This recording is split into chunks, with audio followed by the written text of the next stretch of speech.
Om Shanti. Let us begin with some meditation wherever you are in your places.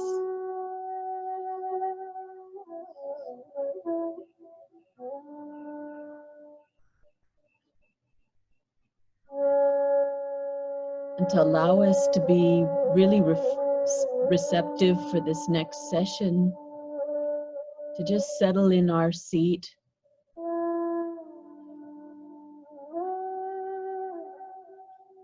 And allow your own presence, your spiritual, awakened presence,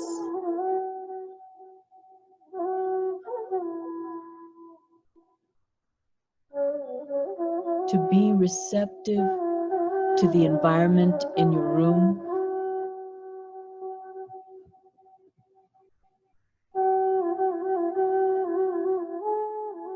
You're aware of the sounds.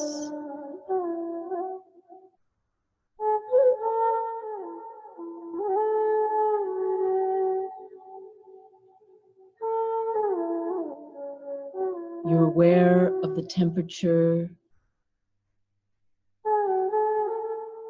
and even the light in the room.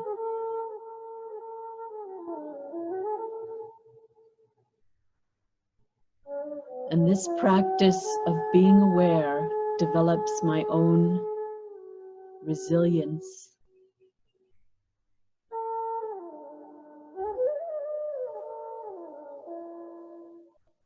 and strength.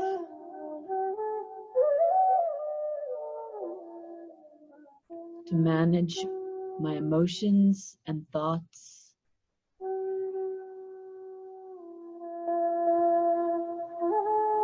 in a natural way.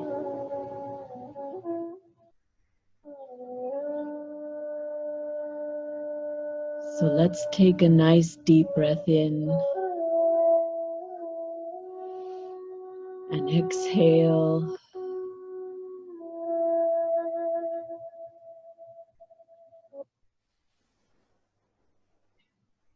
Welcome back, everyone.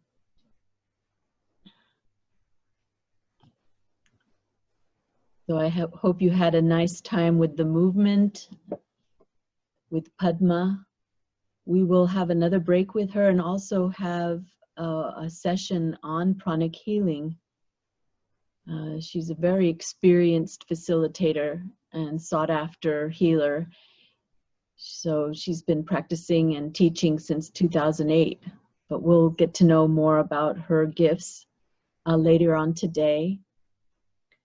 And right now we have a session with our brother. I would like to say he's like a brother to us, of the Brahma Kumaris, and formerly known as Professor Rammohan Rao. And I know he's probably cringing right now for me to introduce him that way. But for someone to pursue, the sciences, and I can only imagine what must have gone on in his life, and to get the credentials and the education to be a neuroscientist and also a consultant at the Buck Institute.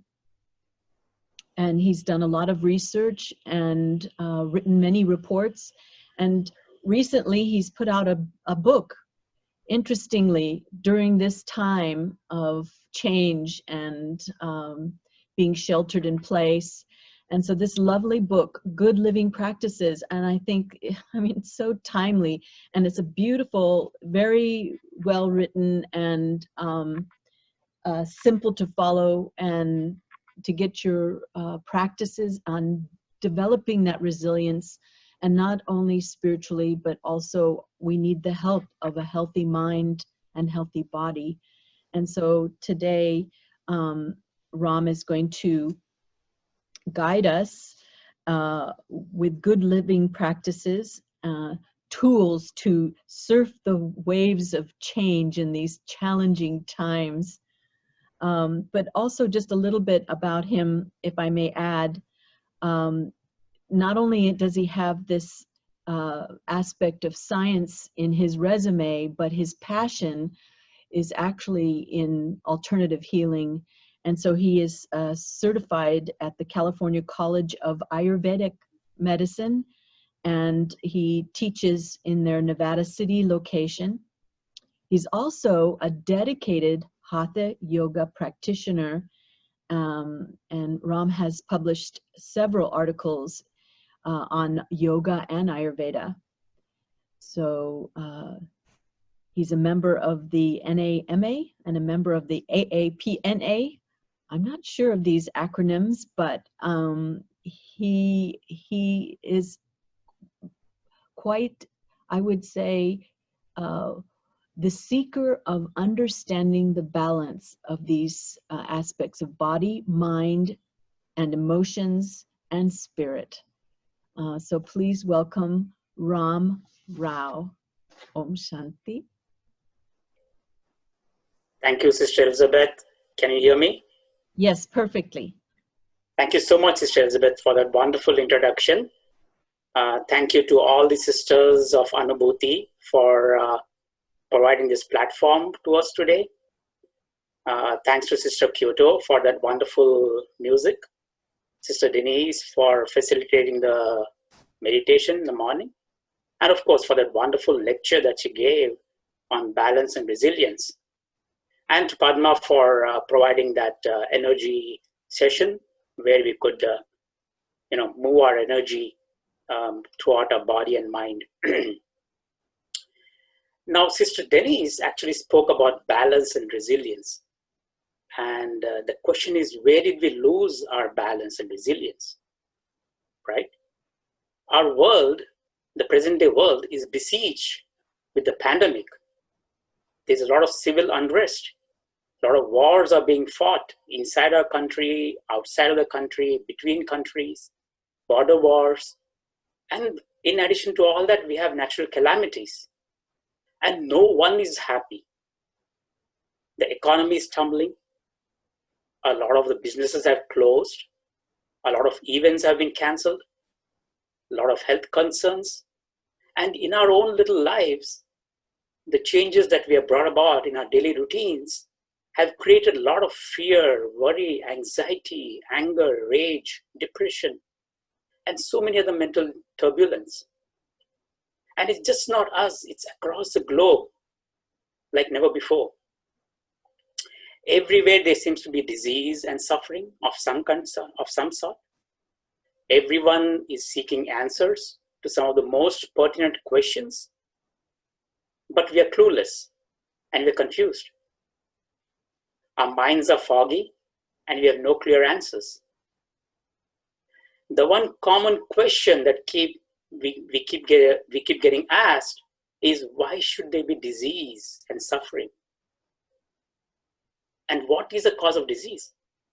It's a very fair question. And if you ask modern scientists, researchers, we say that diseases are caused by external agents like the viruses, the bacteria, the allergens, etc. But is this the actual cause? Because if this is the actual cause, then everyone should have got the disease, right? Not just a select few. On the other hand, if you look back at the Eastern medical sciences, primarily Ayurveda and Yoga, these texts actually talk about the three primary causes of diseases. And understanding these causes actually helps us to understand our own true nature and our relationship to others and the world at large. So with this background, let me share with you some slides where I can provide you detailed information as we dig deep into what disease is, what's the cause of disease, the ways to overcome it. And of course, I'll also talk about the body, mind, and emotion nexus, and will provide you some tips to strengthen some of these entities in order to promote health and wellness. So with that, let me start my slides here, all right? So you'll see my thumbnail sketch, but you'll see the slides that I have here.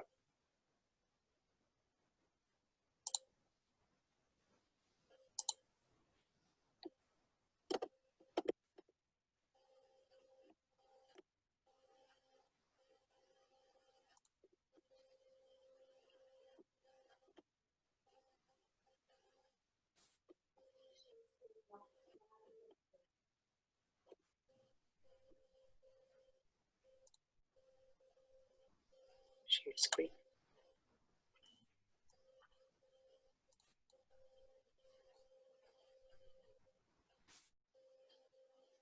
Okay, so as I was talking, both Ayurveda and yoga actually describe three primary causes of diseases. All right, and let's see if this makes sense. Because understanding these causes actually helps us to understand our own true nature and our relationship to others and the world. So Ayurveda and yoga talk about these three causes. Asatmendriyata samyoga. Okay, it's a mouthful, but think about it as misuse of the senses. The second cause is prajna parad, or failure of the intellect, or the failure of the wisdom. And the third cause is parinama, or transformation. All right, so let's look at this individually. Asatmendriyata samyoga is nothing but it's a misuse of your senses, okay, with the objects. Now we have 5 senses, all right, and 5 sensory organs to perceive these senses. So it's the sight, the faculty of hearing, seeing, taste, smell, and touch. And we have 5 sensory organs that perceive these 5 sensations. The question is, because these serve as a gateway, these are the 5 gateways or the 5 portals through which we bring impressions from external sources. The question is, are you bringing in harmonious impressions, or are you bringing in disharmonious impressions through your sense of sound, touch, sight, taste, and smell? If you're bringing harmonious impressions, then you have optimal health. If, on the other hand, you bring in disharmonious impressions through these 5 portals or 5 gateways, you become susceptible to disease. And it seems, or it appears, that it's a disharmonious impression that we are bringing in because it's superseding our over harmony through our 5 senses. We seek only pleasures, and through our 5 senses, we try to fulfill all our unlimited desires and wants. And if these go unfulfilled, what happens is we get frustrated, okay? And then the negativity takes over. This negativity then weakens the mind and the body, and it results in poor health, disease, and suffering. The second cause of disease is prajna parad. Prajna actually means wisdom, and aparada means offense. So it sounds like it's a failure of the intellect. And now let's not bother about defining intellect here. Think about it as the inner voice. Okay, all of us have it. It always comes up. It tells us what is right and what is wrong. The question is, do we listen to it? Okay. The inner voice knows what is true. The question is, do we hear it? Because invariably we fail to listen to our inner voice. And as a result of which we partake in unhealthy behavior, in spite of the fact that we know we will not feel optimal afterwards. So when our senses lead us astray, our inner voice tells us that we are going in the wrong direction. It tries to lead us to harmony. The question is, do we listen to it? Either we ignore it or we are oblivious to it. And the end result is disease and suffering. The third cause of disease is parinama. I like to define it as transformation. Transformation happens on an everyday basis. Okay, it's a decay. And the decay comes about as a result of time and age. So there are 2 kinds of transformation that happens. The first happens because of chronological aging. And there's nothing we can do about it, right? Seconds turn into minutes, minutes turn into hours, hours turn into days and nights, which turn into weeks, weeks turn into a month, and then the months turn into a year. Happy birthday, you're older by 1 year. And there's nothing we can do to stop it. It happens whether we like it or not.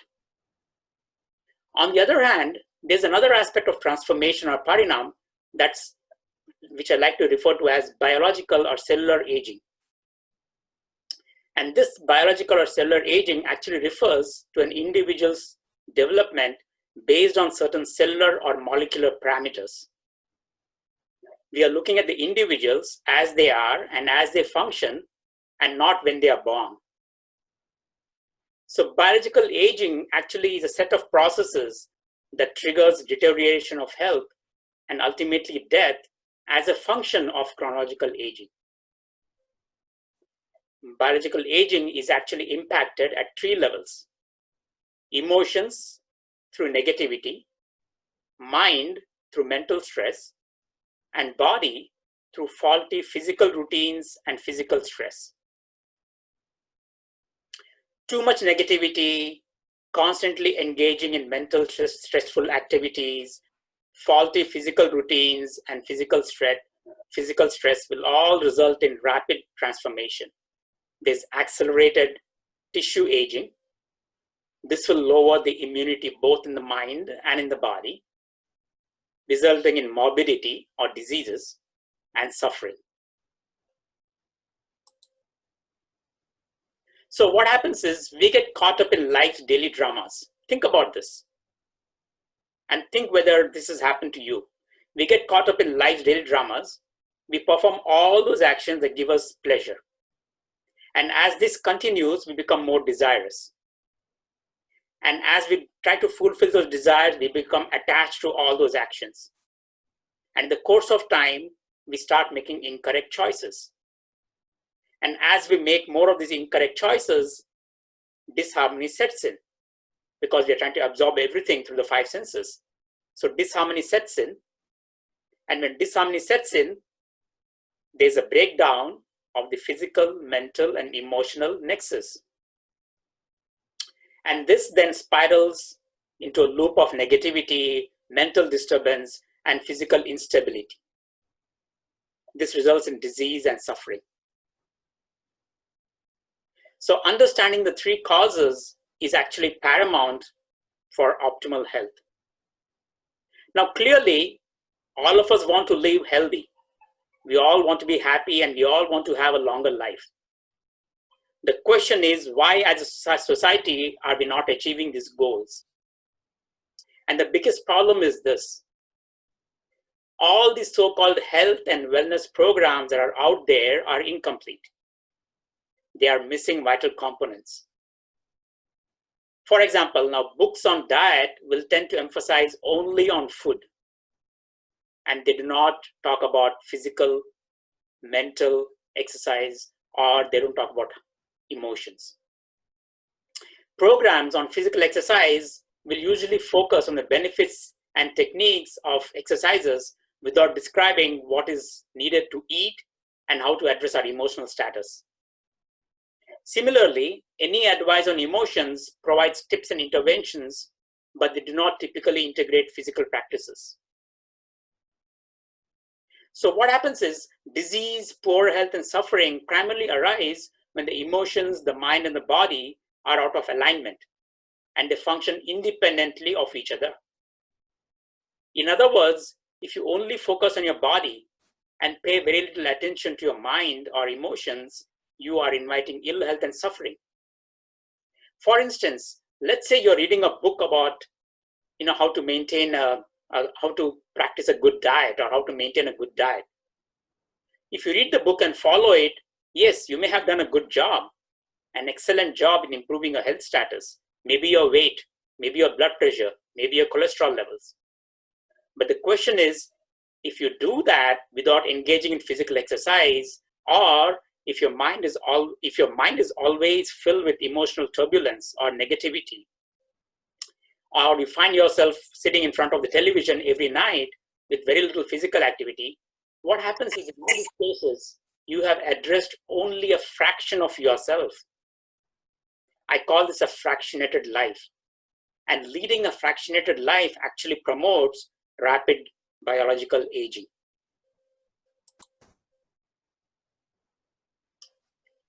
So what I'm trying to tell you is that when you define yourself as a human, or if you say that if you say, I am such and such person, or you are such and such person, we or I or you, we are actually a combination of all three aspects of individuality. And that's the body, the physical aspects, the mind, the mental aspects, and you can consider emotions, intellect. It's a loose term, but for now, let's consider as emotions. So while these three facets appear as independent entities, it's a limiting belief that it's an independent entity. And that limiting belief is a root cause of suffering and disease. Instead, if we believe that we are a combination of all three aspects of individuality, body, mind, and emotions, and act accordingly, okay, wherein our senses bring in harmonious impressions, we can clearly listen to the inner voice. All these will result in delaying the biological aging or transformation by now.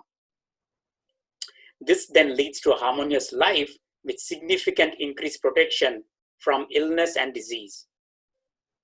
All right. So then the question is then, how do we keep these three entities, body, mind, and emotions, in sync for optimal health and living? So when we talk about these three entities, we need to consider at the level of intellect or emotions, the tools that I like to talk about is mindfulness, meditation, and Sister Denise and Sister Elizabeth both provided us a purview of what meditation looks like.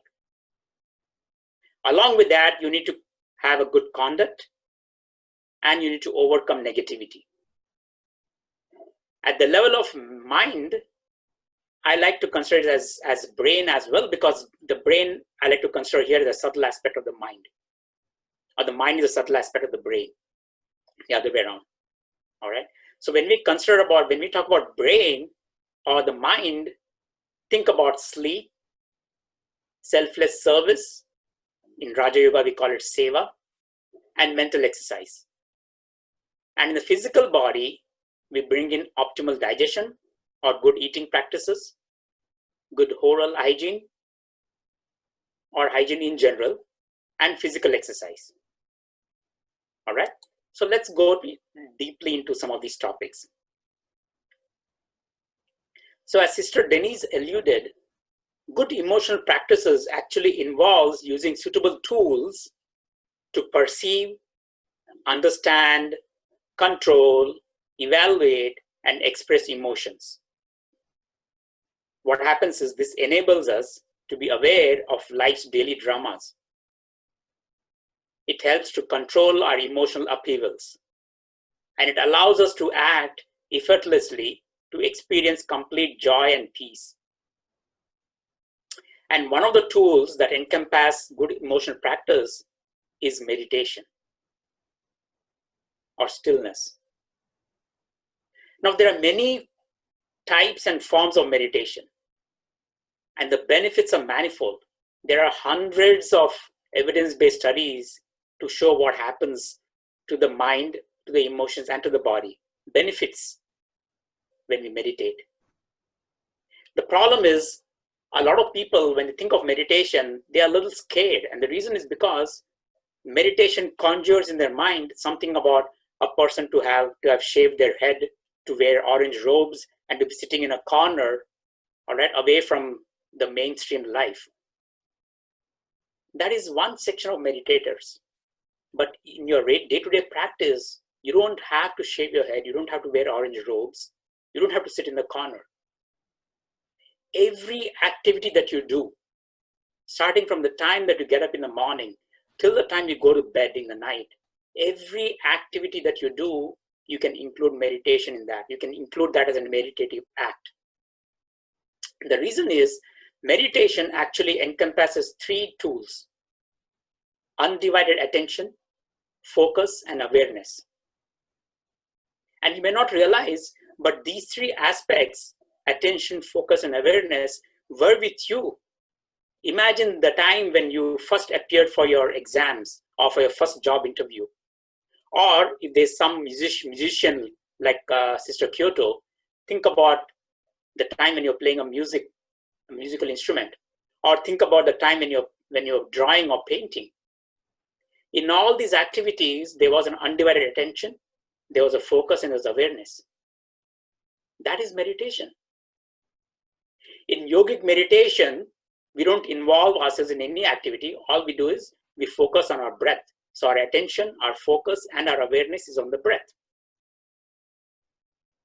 So whatever activity you do, if you bring in meditation into that act, it brings about feelings of fulfillment, achievement. It strengthens all the systems, body, mind, and emotions, and thereby promotes optimal health and wellness. And as I mentioned here in the slide, cooking can be a meditative act. Eating, which I'll talk about as my last slide, can be a meditative act. Physical exercise can be a meditative act. When you're in your office, when you're indulging in some kind of a work, the question is, where is your mind and where are your emotions? If you put in all that into your work, that is meditation. So any form of meditation that has your attention, focus, and awareness is beneficial. And as I mentioned, cooking and eating, it has to be done consciously because they are acts of meditation. And we'll practice that as a tool. Now, when we talk about good emotional practices, we also need to consider this negativity. Sister Denise actually mentioned that as well in her talk. Negative emotions have to be considered because negative emotions are actually obstacles that prevent us from leading a peaceful life. And I've mentioned in the slide few of the negative emotions. And the reason I mentioned this is because in my book, I've talked about these emotions, these negative emotions. I call it, emotions that provide, that impinge your journey. And the reason I mentioned these emotions is because we have evidence-based studies to support the problems that these emotions can create in your mind and body. So emotions like anger, addiction, anxiety, fear, worry, depression, greed, all this, they act like a slow poison. They lower your mental and physical immunity, and they make you susceptible to diseases, cancer, degenerative diseases. And these negative emotions, they destabilize the body, mind, and emotion nexus. They exhaust the mental and physical energy levels. They lower the levels of what we call feel-good neurochemicals and feel-good hormones. And this results in repeated pain, suffering, dissatisfaction, delusion. And over time, it can actually wreck an individual.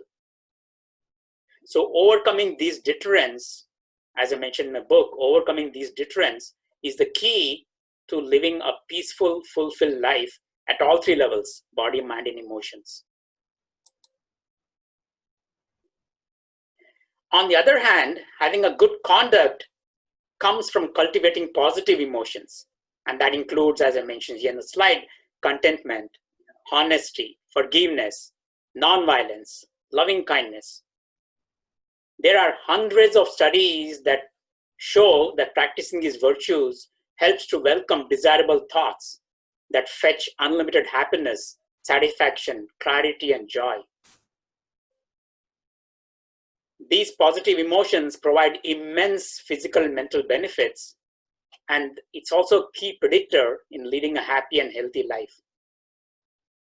Some of these virtues, like forgiveness and loving kindness, can actually be practiced as a meditation because it encompasses feelings of affection, warm-heartedness, and sympathy.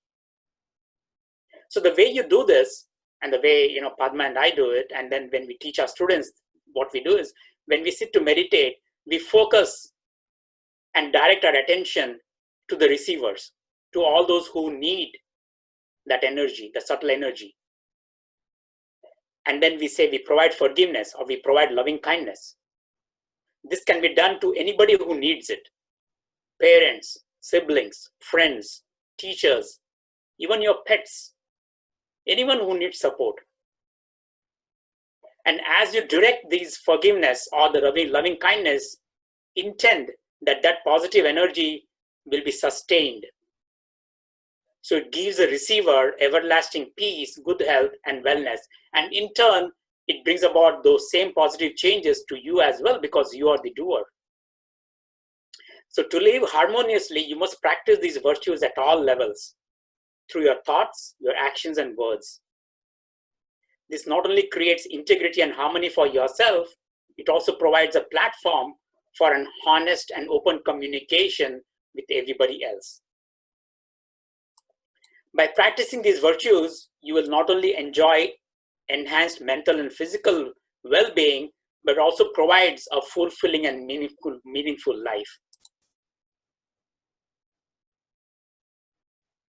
Now, what about good mental practices? At the level of the mind, good mental practices involves reinforcing the structural and functional aspects of the brain. And this can be achieved through mental exercise. Mental exercise, mental games, mental activity, all these are terms, but they all mean the same. And it is to keep the brain active. What happens is whenever you activate the brain, whenever you keep your brain active, the neurons, which are the cellular structures in the brain, they sprout out like the branches of a tree. So the more branches you have from the neurons, the more resilient you are. The more strengthened is your brain, and the more stable you are physically. So the more the branches, the greater is the brain strength, the stronger is the mind. This phenomenon is called neuroplasticity. And neuroplasticity is a key to optimal health and wellness. You can engage in several activities in order to strengthen the brain and thereby the mind. Reading, learning a new musical instrument, trying to do some kind of a paint or an art job, learning a new language, engaging in mathematical puzzles or things like Sudoku, or playing a game of bridge. All these are activities that require for the brain to be strengthened. Okay, it stimulates and strengthens the brain. The more the new tasks that you take on, the better is the brain. So now what happens is now you can combine your physical exercise and mental exercise as well. So for example, now let's say you're taking a walk. That is a physical exercise. So when you're taking a walk, where is your mind? Has it wandered? Is it bringing in a lot of dramas? Instead, while engaging in a physical exercise, see if you can look around you. Say, look at the road signs, the lanes, the by-lanes, the avenues, the billboards. Try to memorize those and try to recall them 1 hour later or maybe a few hours later. So now you see how you're trying to bring in your physical exercise as well as mental activity together. So that's what I mean by bringing in the body and mind together. All right. Now, another aspect of mental intervention is through a good quality sleep. A good quality sleep is paramount to an optimal functioning brain. Poor sleep, abbreviated sleep, disturbed sleep, or prolonged lack of sleep, these are all damaging to the brain and to the mind and to the physical health as well. There are numerous studies that show what happens when you have a good quality sleep. An undisturbed good quality sleep allows the brain to clear out harmful toxins. It improves the cerebral blood flow. It's what makes you think much clearer, as opposed to a foggy mind when you wake up in the morning. Sleep actually also allows you to erase all the unwanted extraneous things that you brought in the previous day. This process actually helps the neurons to communicate easily. In addition to psychological health and well-being, good quality sleep actually serves as an antidote to several negative emotions. Sister Denise talked about fear, and there are now several evidence-based studies to show that fear, worry, anxiety, anger, all these emotions can be overcome partly through good quality sleep. Because what happens is when you sleep, when you have a good quality sleep, it actually erases out all these negative emotions So you don't need to harbor in those emotions as well. Now, good quality sleep strengthens your emotions, it strengthens your mind, and it stabilizes your physical health. As a result of which, now your mind is clear, you can then decide what kind of impressions you want to bring in through your five senses. So you bring in only healthy impressions. It also enables you to listen to your inner voice. As a result of all this, good quality sleep slows down biological aging, parinama. One of the other acts of mental practice is engaging in selfless service. Selfless service or seva reinforces both the body and the mind. People who incorporate selfless service into their daily lives actually strengthen their ability to resist the impulses that comes through your ego. And these are the people, if you notice, they have achieved greater fulfillment and happiness. By performing selfless service, you're inspired to do the right things.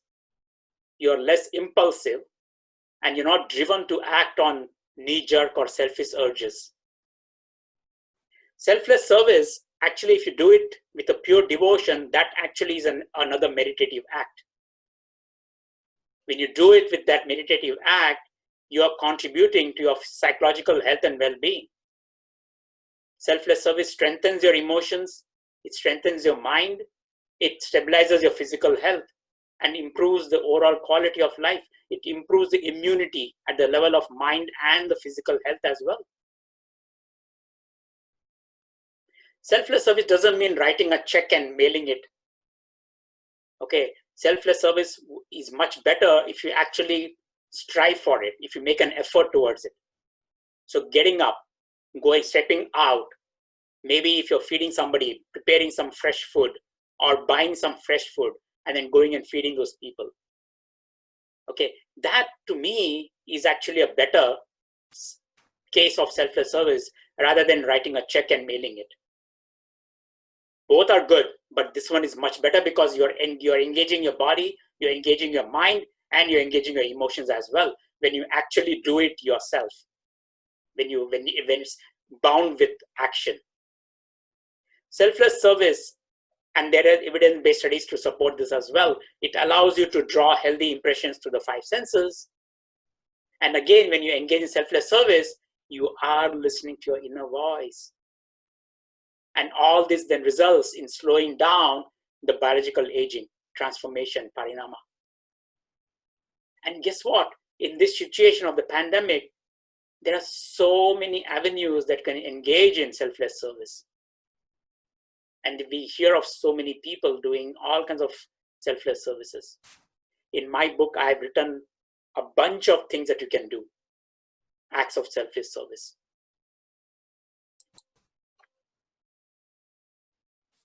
What about the physical interventions? Physical interventions actually involves, at the level of the body, it involves good eating practices, good physical exercises, and hygiene. When you incorporate good physical practices into your routine, you will feel more optimistic about your life choices. It improves your energy, it strengthens your body, it strengthens your mind, and your emotions are neutral. And it provides an opportunity for you to enjoy your life. When we talk about when you talk about body, we have to consider diet. And the reason being that that's one activity which we fail not to do. We always do it, right? If not 2 times, at least, if not 3 times, at least twice a day that we eat. Some of us eat 4 times, some of us eat 3 times. That's one activity which we'll always do. We'll never forget doing it. So think about it now. If you imagine if you're eating 3 times a day, that's the major activity that you're doing in your life. And through those actions of eating, you're bringing in energy. So the question is, What kind of energy are you bringing in? Is it high quality energy or is it poor quality energy?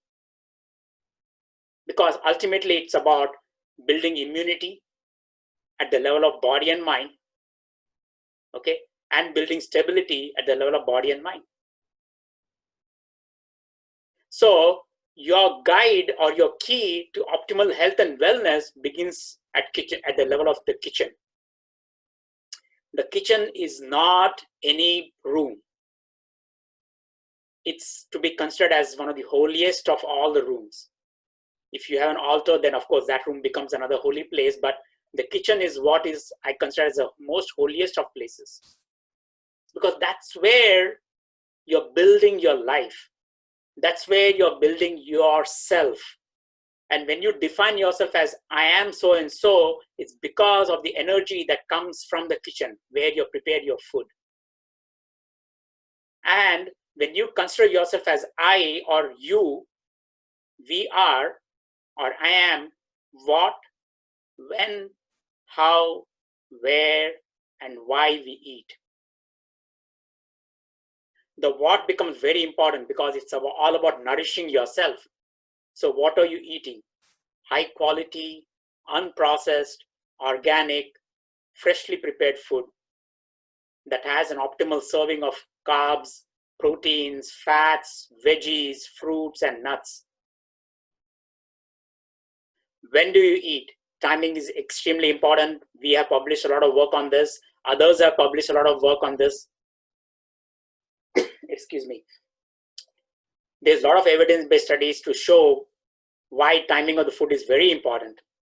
If you're concerned about body weight, if you're concerned about hypertension, if you're concerned about obesity, if you're concerned about mental fog, all this can be reversed if you have your meals at the proper time. And I've explained in my book all these aspects. What's the proper time? What's the optimal time to eat your food? Basically, lunch somewhere between 11 and 1 p.m. Supper to coincide with the setting sun. Keep a gentle overnight fast of 12 hours between dinner and the next day's breakfast. The 12 hours minimum is required for the brain to function well, for the mind to be strengthened, and for your emotions to be neutral. How do you eat your food is another very important aspect. Are you paying attention to what you're eating? Is your mind focused on what you're eating? Do you have the awareness? Or are you eating physically, but your mind is elsewhere and you're very angry? So imagine that. Imagine the situation where you have your plate of food in front of you, all right? But your mind is thinking about the office and you're thinking about another colleague, okay, who may have misbehaved with you. So now you're very angry. And in that mode of anger or emotional negativity, you're eating your food. It doesn't matter. Even if you're eating a high quality, unprocessed, organic food, that food will not help you if your mind is elsewhere and if you're bringing in emotions. So pay attention. Your mind, your emotions will need to be balanced. And you have to be focused and aware, and you have to be aware of what you're eating. There should be absolutely no disturbance. The body, mind, and emotions are all on the food. Where you eat, that's another important thing. I still remember when I first came to this country, this was like 24 years ago. Then and even now, we have a situation in our scientific environment wherein we have meetings during lunch hour. And we call it the brown bag lunch meetings. Why brown bag? Because that's where we bring your sandwich and you bring your apple and you have a bowl of yogurt. And they say we are eating a high quality, freshly prepared food. No doubt. But the thing is, you are neither paying attention to the speaker, nor are you aware of what you're eating. You're chewing on the apple, you're biting on the sandwich, you're blowing your nose, and if it happens to be a salsa, a hot salsa, you're sweating. You're neither paying attention to the speaker, nor are you aware of what you're eating.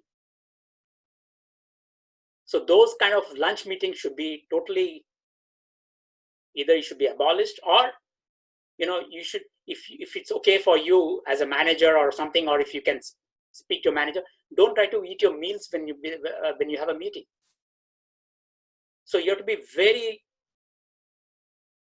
careful and attentive as to where exactly you're eating. All right, so be conscious of that, and eating should be the sole activity. You should not combine any activities with eating. Chewing your food is another very important thing. And there are a lot of studies now to show that if you chew your food properly, you can actually lose weight. For people who are very conscious about weight, this is a very good method, chewing your food.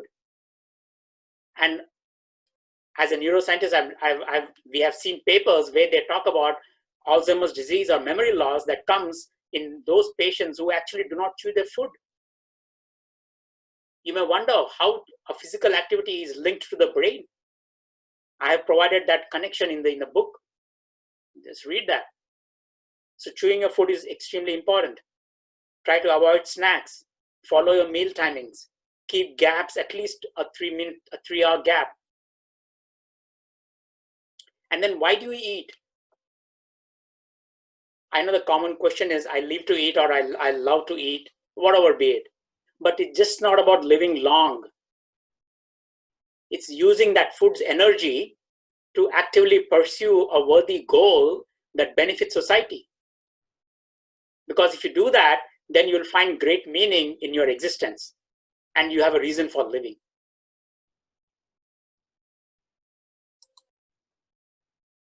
And of course, along with good eating practices, you have to combine it with physical exercise as well. Physical exercise is a secret to remaining physically strong and active. You have to make exercise as part of your life. There are numerous benefits, hundreds and hundreds of evidence-based studies to show that physical exercise helps in weight loss. Physical exercise actually improves your sleep. So for people who have a lot of trouble sleeping, maybe that's the thing that you should consider, a physical exercise regimen. And by the way, physical exercise doesn't mean hitting the gym and doing all those weight things or trying to have those 6 abs or 12 abs. It's not about that. Physical exercise is actually, you can engage that in the form of either walking. Gardening is a very good physical exercise. Swimming is a very good physical exercise. But remember one thing, when you are engaged in a physical exercise, please make sure that your mind is paying attention to what you're doing. Your mind is focused on that physical exercise. Make sure that your emotions are balanced. I see no reason in doing a physical activity while you're angry or while you're depressed. It doesn't help. It doesn't help because the emotions are not in place. It doesn't help because the emotions, mind, and the physical body are totally not connected, disconnected, completely disconnected. So do not engage in physical exercise if your mind is not in the place. The reason why you engage in physical exercise is because you want to improve your immune strength, both at the level of the body and at the level of the mind. You want to increase your cerebral blood flow. The transformation that happens in all of us, the biological aging that happens in all of us, the chronological aging that happens in all of us. As we age, the amount of blood that flows into the brain actually starts decreasing. Cerebral blood flow. And unfortunately, we don't have a medicine out there to increase the cerebral blood flow. There is no medicine. So the only way to improve cerebral blood flow is to engage in physical exercise, to have a good meal, timely meal, to engage in physical exercise, but at the same time, your mind should be on that as well. So for example, now grounding is another very important exercise that I normally recommend to a lot of my patients, especially in the San Francisco Bay Area. We have this beautiful beach. All right. So grounding refers to your physical contact with the earth. It could be the sand. It could be the mud in the garden. It could be the soil in the farm. Anywhere, wherever there's a physical contact with earth, that's grounding. Grounding is very important, my friends. In our setting where we work with people with memory loss, Alzheimer's disease, we actually, one of the things that we do is, in addition to yoga and meditation, in the morning, we actually tell them to take a walk around the resort where we bring them. We bring all these patients to a resort center and we put them in this 4 to 5 days of, therapeutic interventions. And one of the things we do is we tell them to ground themselves. So they take a 15 to 20 minutes walk in the neighborhood with their bare foot. So that's a very important exercise. Physical exercise is very, very useful because it improves the blood flow. It erases negativity. It promotes positive thoughts. And it improves neuronal branching. So a lot of things to consider when it comes to the body, mind, and emotion nexus. Think about it. The next time you engage in an activity, whether it is eating, whether it is physical exercise, whether it's drinking, whether it's a mental exercise, before you engage in the activity, think about where is my body, where is my mind, and what's the status of my emotions. Think about all these things before you engage in that act. If your emotions are not balanced, if there's a lot of negativity, if you've just recovered from a flight or fright response, then just calm down. Calm down for a few minutes. I mean, it took me less than 3 minutes to stabilize myself when I started hearing the Sister Denise when she went through the guided meditation. It takes just 2 to 3 minutes to stabilize yourself. The mind is stabilized, the emotions are no longer there, it's neutral, and you are stable at a physical body level as well. So many, these are all very simple and doable things that you can do, that you can incorporate in your own life. We're not, and notice that in all these cases, we are not engaging in any kind of intervention that involves pills or medicines. Okay? Because what happens is, it's very easy. A lot of people, they don't want to take that effort. They think this takes a lot of time, and so they want the quick fix, and they want a pill. My friends, if you're taking a pill for a certain condition, please do it. You have to take the pill, of course. But remember, when you're taking the pill itself, the question is, where is your body, where is your mind, and where is your emotions? In my practice, when patients come to me and they tell me that they are taking medications, either for hypertension or for diabetes or for some neurodegenerative condition, I don't pull them off the drug. I tell them, do the drug. The problem is, they come to me because they're seeing a lot of side effects from the drug. So what I tell them is, I tell them to engage in these practices. So good eating practices will improve their digestion. Good mental practices will make sure that their mind is in place along with their body. And good emotional practices helps them to overcome negativity and to engage in selfless service. So what happens is, when they bring in all the interventions, they can continue taking their pill. The side effects of this pill is minimized. Why? Because your immune strength is enhanced when you're doing all these practices. So simple, but very powerful and doable tips. Starts from your kitchen and ends with the bedroom. Good quality sleep. So let me conclude here by saying that some of the simple tools that you can use to serve to these challenging times is, number one, eating a wholesome, nutritious, freshly cooked, warm meal that has a lot of vegetables, spices, and whole grains. Eating is a meditative act, so please be attentive while you're eating your food. chew each bite at least 25 to 30 times before swallowing. What happens is when you have to count for 25 to 30 times, when you have to count, naturally your mind can be elsewhere. Your mind has to be on the food. Your mind has to be on the count. So this is a nice way of bringing in your mental activity on the eating practice. You're counting while you're chewing. So that count allows your undivided attention to your eating. It allows you to eat mindfully with your focus on the food. Keep at least a 3-hour gap between 2 meals. You can snack if you wish to, but make sure that between 2 meals, there's at least a 3-hour gap. Resist eating after your last meal of the day. Do your best to give at least a 12-hour gap between your dinner and breakfast. A 30 minutes to 1 hour workout.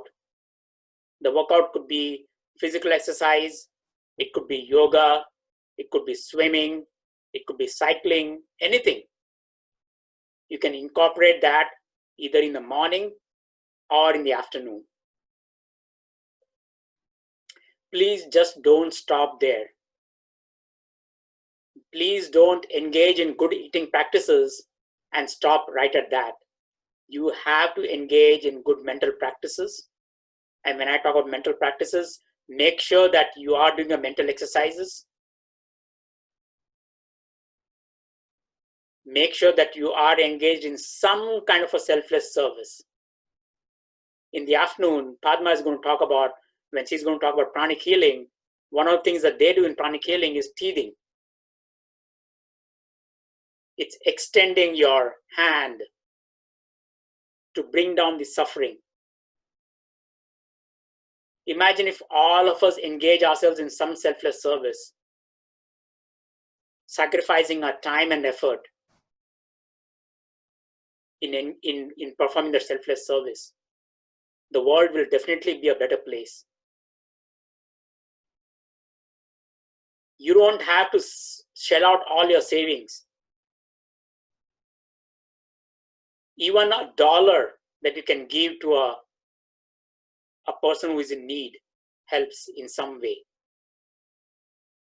Now, when we talk about selfless service, please remember one thing. Selfless service is not about announcing to the world that you've done that service. Okay? It's doing it quietly. You are not looking for the results. You're not measuring the outcome. You're not looking for the rewards or the awards. You're not looking for people coming to you and saying, you have done such a wonderful service. You're not out there looking for the fame that comes through media. Because all those, if you want all those, that's a desire. And in the first slide, I told you what happens when you have desires and when your desires go unfulfilled. Prajna parad, failure of the wisdom or failure of the intellect. So selfless service is something where you do it. Don't worry about the results. Don't worry about the outcome. Once you finish it, once you finish your selfless act, just turn around and keep doing some other job. A lot of people have come to me and said, why should I pay or why should I give $1 to that homeless person when he or she has used the dollar to smoke or do a drug or something? Don't worry about that. Your selfless service was to provide $1. Don't worry about the outcome. Let the other person worry about what they want to do with that $1. Okay? Go that extra mile. Sacrifice your time and effort. Then that selfless service will become a rewarding experience for you. And of course, make sure that you have at least 30 minutes of mental exercise. And as I already told you about mental exercise. These days, because of the pandemic, the gym is closed. I'm not able to hold my yoga classes. So what I do is I take a walk around the neighborhood. It's about 45 minutes walk. And when I go for a walk, I make sure to watch all the neighborhood alleys, the avenues, the lanes. I try to memorize that. And when I come back home, I try to recall those names after 1 hour, after 6 hours. And next day morning, when I go for my walk again, before that road or avenue, I try to recall to see what exactly is that. So that way now I'm becoming more conscious of my walk. I'm not allowing my mind to wander around. I'm combining my physical exercise with my mental activity as well. Now it's just not about mental exercise. You have to cultivate positive emotions and overcome negativity. In Ayurveda, we say faith, F-A-I-T-H. Faith is the antidote to all the negative emotions. So can you cultivate faith? And then, of course, nourish all the positive emotions that I've talked about, which has an everlasting effect on your optimal health and wellness. Okay, so we still have, I would say, 7 minutes. This is my last slide. If you need to, you can refer to this slide here that has my book on Amazon or Barnes & Noble. You can even watch YouTube, because on YouTube, if you type in good living practices, I have put in 4 to 5 minutes of small videos, video segments that talk about some of these tips. All right. And of course, you can always look at my website. Now, with that, let me stop sharing, and I want to give you a practical homework. Okay. And the practical homework is something that you're going to do now, because in another 5 minutes or so, we're going to break for a lunch. Okay, so this is what I want you to do. This is a practical thing that you need to take with you. Of course, there are people from the East Coast, or there are people from the Midwest. Lunch it's already past hour, but whatever you engage in the next 1 hour, whatever you're engaging in, I'm assuming that most of us are from the Pacific Coast. All right, so which is our lunchtime. So choose a spot. Think about a spot where you can eat undisturbed. Now this is a homework, okay? So make sure that you decide about a spot where you're going to be eating your lunch. Make sure that there is no phone next to you, there's no TV, there's no conversation, and no other activity. Eating should be the sole activity. Before you sit to eat, make sure that your emotions are balanced. There's no negative emotions at all. Be calm. Make sure that your breathing is normal. Okay? Take your plate. Observe what's on the plate. Before you eat, give thanks to all those who are responsible for the plate of food. Okay? If somebody does a good service, you thank them, right? But how many of us actually thank all those people whose services or whose labor actually helped us in bringing that food in front of us? So one way to bring in that stillness before you sit to eat is to thank all those people. I know a lot of people say we are atheists, we don't believe in grace. You don't have to think about grace. You don't have to bring in spirituality here. Spirituality here is actually providing thanks to all those people who is responsible for the plate of food. In Sanskrit, we have a beautiful term called Annadhata Sukhi Bhava. All right, it's a mouthful, but it's basically providing thanks to all those who are responsible for bringing this plate of food in front of me. Anna means food. Data is the bestower. Sukhi means peace. And Bhava means to be. So may all these people experience peace. That's what we wish for before we eat our food. So let's do that. Let's provide thanks to all those people. And then take a morsel of food and chew it for a count of 25 before you swallow it. So that counting requires your attention, focus, and awareness. After you're finished eating, provide thanks again to all those people. Even if you can't think of anybody, just say, may all those people who are responsible for this food be at peace. That single statement is enough. So provide thanks again, and then sit still for a few minutes before you log into the next program on Zoom. for this session. Okay, so I hope you got all this. This is going to be a practical homework. Okay, and then towards the afternoon we have a panel break, we have a panel discussion, and I'll entertain your questions then.